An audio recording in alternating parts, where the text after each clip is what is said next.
Joe, I think two things. First, President Trump's right to push this issue of defense budgets because the Europeans do need to spend more, particularly Germany, on their national defense. The trend lines are very positive in that score.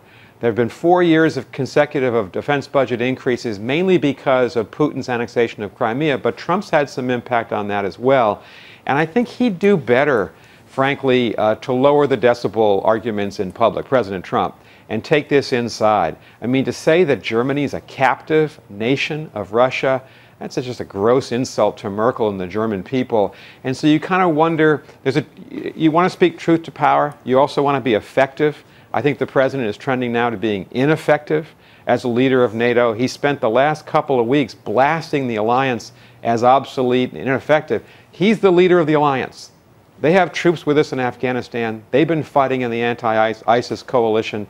They're leading the fight against the terrorist groups in West Africa. So, telling it like it is, I know that has some charm for some people. Frankly, I'd rather have an effective president. And right now, he doesn't look very effective. Well, time will tell. You never know it when you're in the middle of these things. I'm always torn between whether the right path is tough love or speaking, as you said, speaking to power and just telling them like it is, or whether you coddle, some of our allies because they're allies, and you don't tell them, you tell them really what they need to hear or what they want to hear, not what they need to hear. And I don't know. I don't think we know yet. I don't think we know how it all plays out. And so many times in the last year and a half, we've looked back and said, oh, my God, was there a method to the madness or not? And sometimes there has been a method to it. Sometimes there hasn't been a method to it. But as you said, they needed to hear some of this at least. Do you think that Germany should be